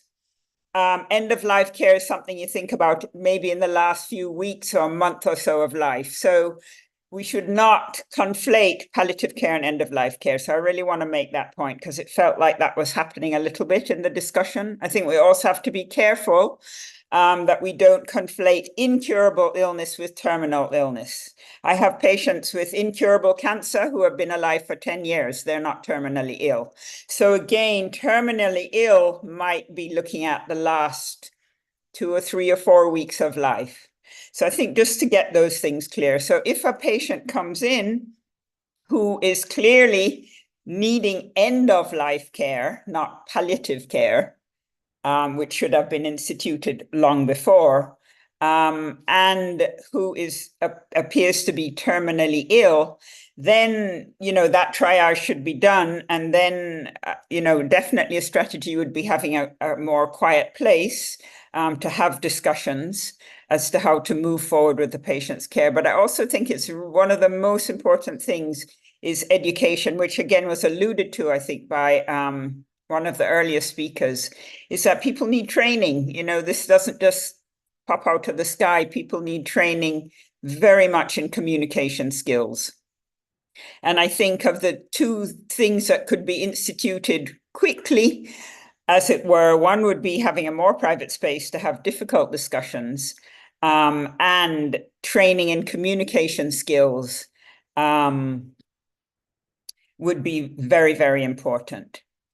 So I'm also being asked a little bit about Hope Institute, and I'm going to just give you, I do actually have a little presentation, but perhaps we will just in the interest of time. So one of the most important things that needs to be understood about Hope is Hope Institute is not a hospice, and it is not where people go to die. Okay, Hope Institute is an active oncology and palliative care unit. So most of our work at Hope is actually looking after cancer patients who we hope we're going to cure. And I don't think that's well understood at all. Everybody says, go to Hope because that's where you go and you don't come back out. Not true. Having said that, palliative care is about the relief of suffering. So you know, that can be on many levels, as has been touched on: psychological, spiritual, physical, emotional, social. So we do have a team, and the team was mentioned by, I think, Dr. Zumba in her presentation. I am not a chaplain, I am not a social worker, but I can communicate well with patients and their families. And that's one of the most important things in palliative care, is good communication. And then we also have skills in, obviously, in good symptom control, and all of the things that come together to help relieve suffering. So I think I'll just pause there. But just, you know, when you're a surgeon, you need to be good with a scalpel and stitching. When you're in palliative care, you need to have excellent communication skills, because part of the therapy is what we call therapeutic communication and intervention with communication to help people understand what's going on. And that is one of the most important palliatives that we can offer. Thank you for your input, Dr. Spence. We have another question from the chat from a KD Gary Stevens. We can pose this to Dr. Glegg. What are the legal issues concerning the DNR or do not intubate orders? Do they differ across the Caribbean? Well, as far as I'm aware, many times you find that most of the Commonwealth Caribbean countries do not have any legislation that speaks to issues of this nature. So what you require on, if there's a legal issue, is a common law, as Dr. Ozumba spoke to so eloquently earlier on. But also, they're just basic principles also in the practice of medicine, ethics, and the issue of autonomy.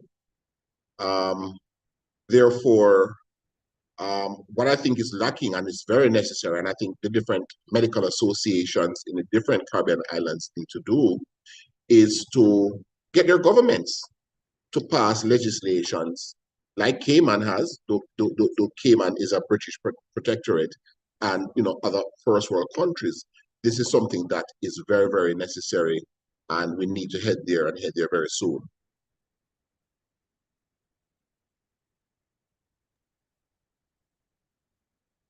Thank you for your input, Dr.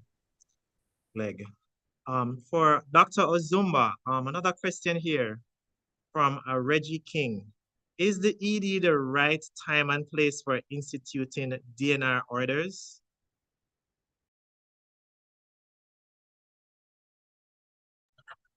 So the issue with instituting DNR orders in the emergency department, especially in the Caribbean, there's a lot of lack of information in regards to the patient's underlying medical illnesses. So a lot of the times the patients come to the emergency department, and really and truly what we're doing is just resuscitating until we get further information, and that information usually trickles in. The next day you may get a family member, 2 days later you may get the brother, the sister. So currently, that's not something that we do. It's usually a multidisciplinary approach in terms of a do not resuscitate order, meaning we treat the patient, there's a presumption of preserving life first until we get the necessary information. But usually by the time all that information is gathered and we have a big picture of what is going on, they're usually under another service's care.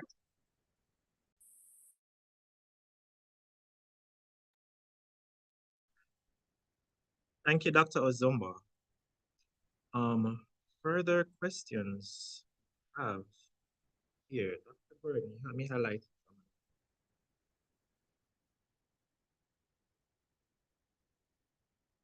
Question from Dr. Monique Wade. And that brings to the question, is it ethical to introduce DNR discussion because of the lack of mechanical ventilators? I understand that's the case for which the patient who was presumed brain dead. Is it ethical to introduce a DNR discussion? I think we should pose this question to Dr. Glegg. Okay, so you're saying based on the lack of resources, you want to know if this is something that we should look into. Well, you see, there's ethical and there's legal.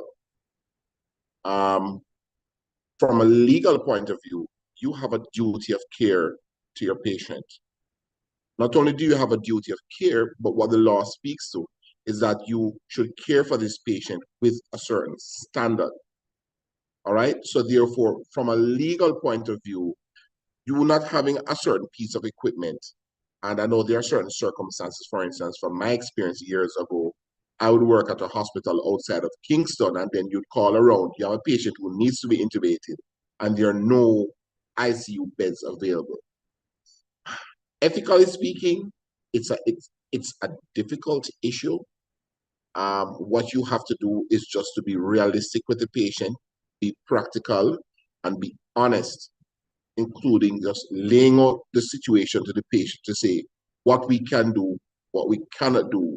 But I'm not sure if this circumstance would be the kind of event where you would bring in a DNR discussion.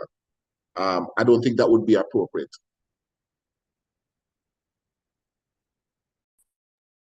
Thank you, Dr. Glegg. Seeing that you're a part of the legal team at the University Hospital, we have some questions in the chat pertaining to DNR orders that's done here. There's a question from Sherry Dean Barrett. Is the DNR that is done at UWI a true do not resuscitate order? And a follow-up question from Annalisa Morgan.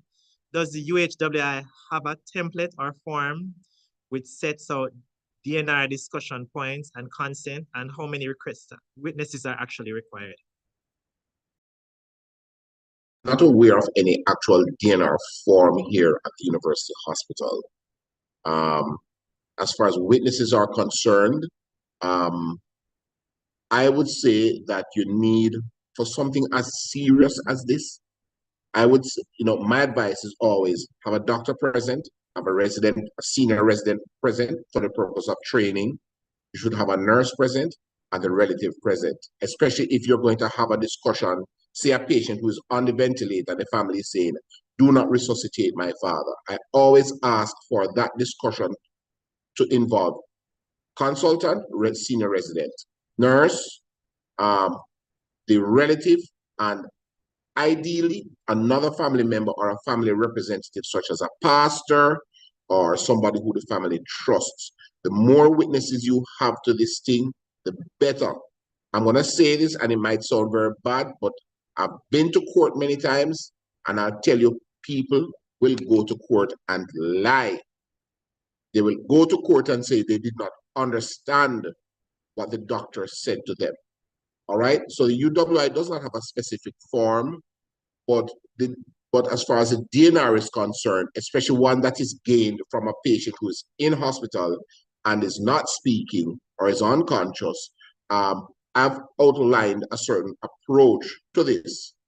So if you're having a discussion with the family, fine, and you have the persons, as I said, this should be properly documented. The meeting should be minuted or recorded, and everything that is mentioned in the meeting should be written down, all right? And including the names of the persons present, their title, and you write it in the docket, you have the family members sign to it.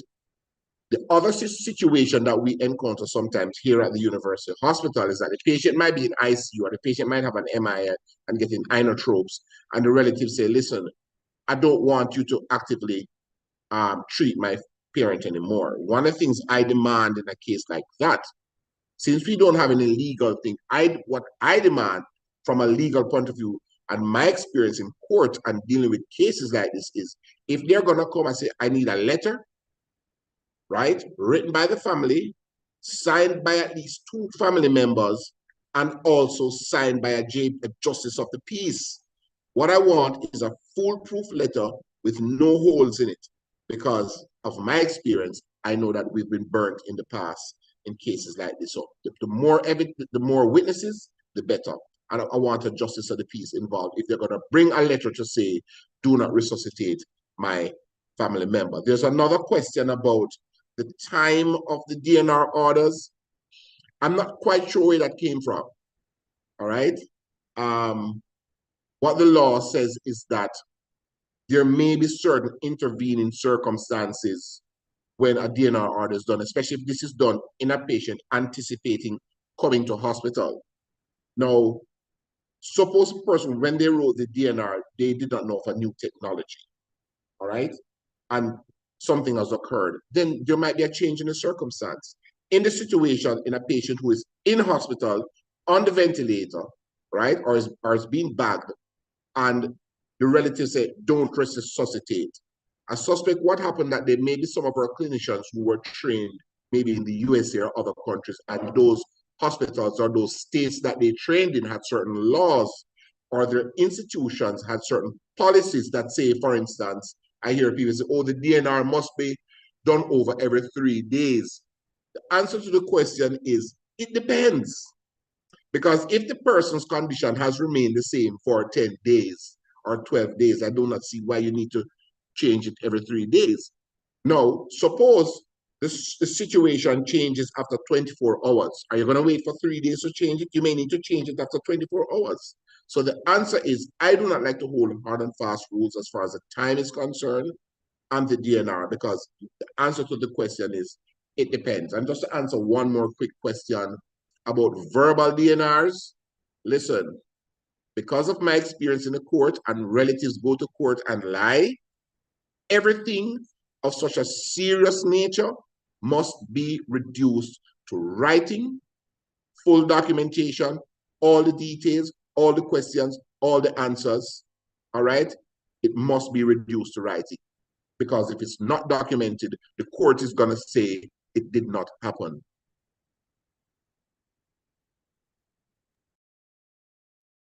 Thank you, Dr. Glegg. We'll have 2 more questions to Dr. Dingo Spence, and then we'll have our panelists give their closing remarks. Dr. Dingo Spence, does the Hope Institute provide services to persons in homes or connect families with palliative or end-of-life needs to caregivers? Okay, so thanks for that question. So unfortunately, no, Hope Institute is a hospital and we don't have, or certainly when I was there and it hasn't changed, we don't have facility for treating people in their homes. So palliative care is extremely limited in Jamaica, as you probably have realized. And the only palliative care that happens outside of the public sector is private. And so, you know, we can connect people to nurses who have some experience and who will do nursing in homes, but it won't be free of charge. One of the things that is being set out to change this is the Ministry of Health and Wellness is attempting to start palliative care in primary care. And I think this may lead into the next question I see here. Really, palliative care should be a public sector, community-based service. And unfortunately, in Jamaica, it's been very skewed to a tertiary-based service in a hospital and only for cancer patients. So it should be for all people who are suffering with you know, incurable illness and who may have a lifespan of or 12 months or less.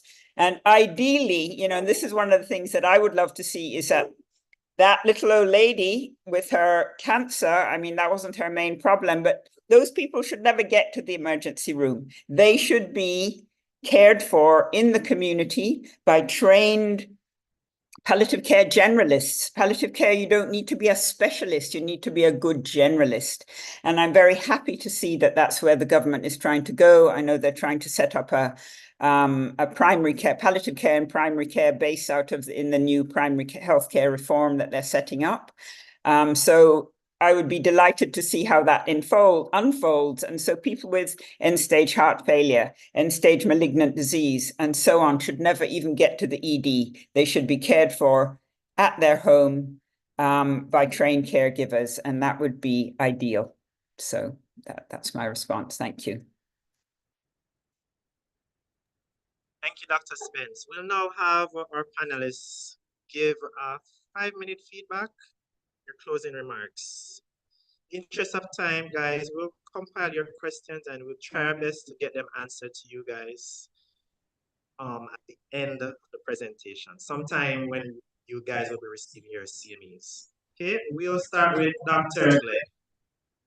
Glegg. Let me just first of all congratulate all the presenters this evening on an excellent presentation, well researched and well done. I got the feeling, Dr. Ozumba, that I never needed to be here this evening. You touched all the key points. But I just want to say this, just remember, one of the key issues now in the courts in Jamaica, and I ask all doctors to read the case, just go online and Google the case, Octavia Chambers against the Southeast Regional Health Authority. And this brings up the issue of consent. Now, DNRs are the opposite end of consent, where this is the withdrawal or the refusal of care, or patients refusing to give consent to treatment under certain circumstances. The law is very clear on this issue. And what the courts have said is that a patient who is of sound mind, who is of an adult, who understands what is going on, has the right to refuse care, even if it sounds unreasonable or illogical, and even if it leads to their death, they have the right to refuse care. This is all about patient autonomy. So therefore, especially when we speak to DNRs that are written or done by the patient prior to them ending up in the emergency room, with the situation of a patient who comes in and becomes unconscious and there was no previous document, and it's now the relatives who are saying, do not resuscitate. Just remember, documentation is key. You need to ensure that the relatives understand the diagnosis, understand the repercussions of their decisions. The court says you should investigate. And in the current climate that we are in Jamaica, where everybody is litigation conscious, every doctor at this stage, especially if you're a resident or a young consultant, at some point in your life, you're going to end up in a lawsuit. Just remember, ladies and gentlemen, proper documentation. You cannot document enough. You cannot have enough witnesses. Protect yourself, because what you have not documented may come back to harm you. Thank you, Dr. Glegg. We now have our final statements by Dr. Dingle-Spence.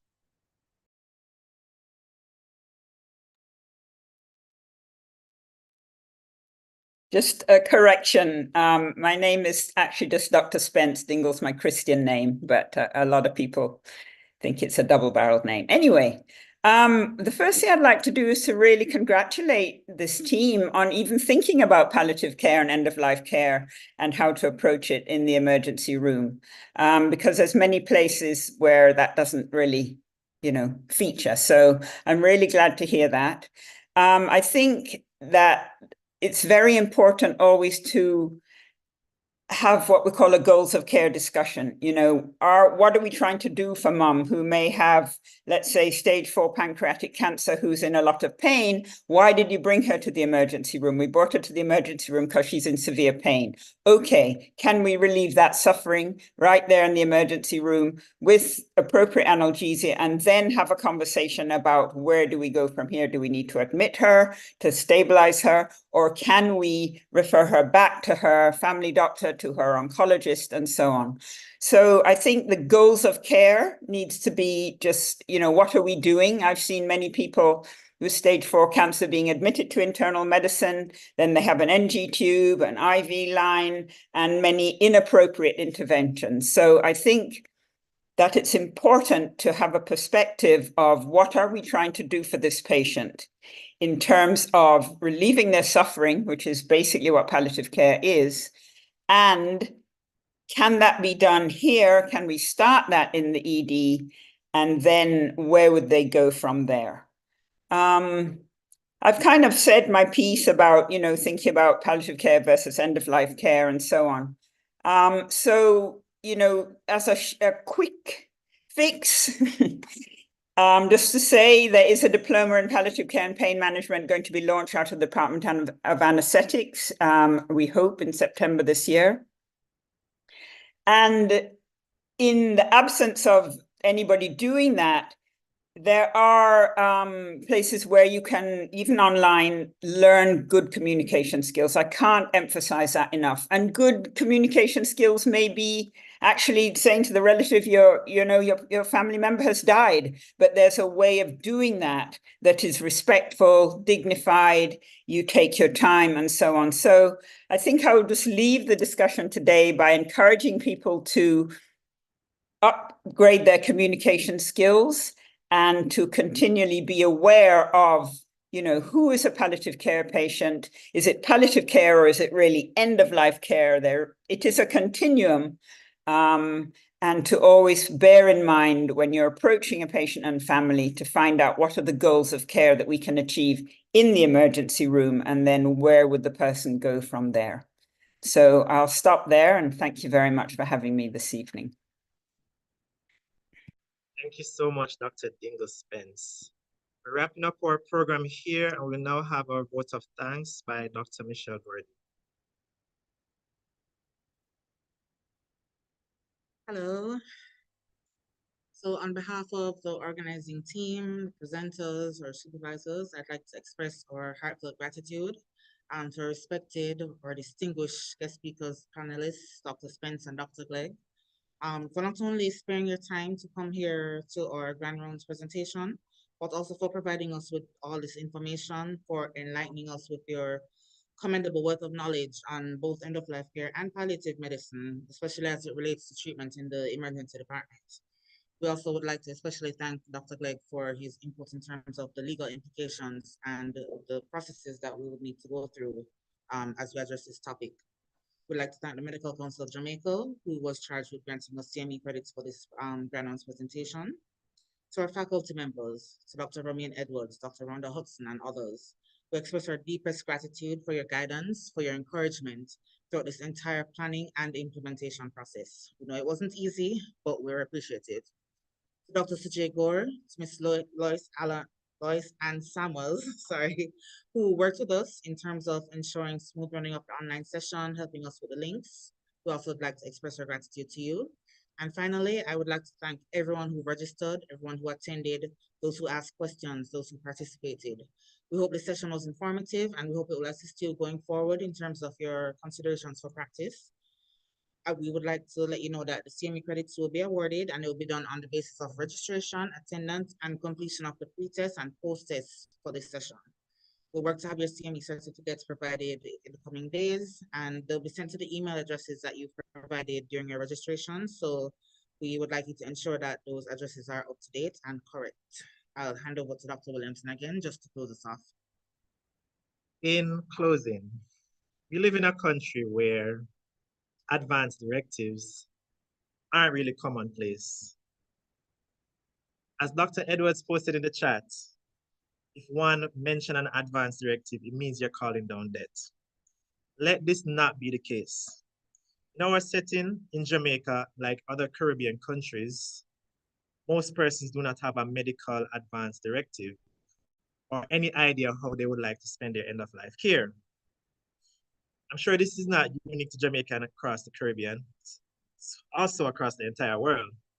But for most persons, they somehow actually have an idea how they want to be buried, where they want to be buried, etc. They want to be cremated or buried in a casket.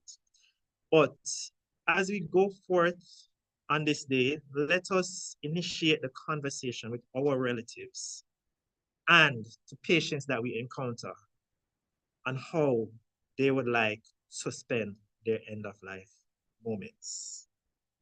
Thank you guys for joining us on our presentation. You guys can check the chat. We have a post-test questionnaire that we'd like you guys to answer. And promise you guys, once you've registered and you've participated, you will get your CME credit hours emailed to you before the end of the month, provided that your email addresses are up to date. And we'll try and contact some of you guys if we have any errors. Once again, we'd like to thank you guys for joining us, and we hope you guys have a good afternoon.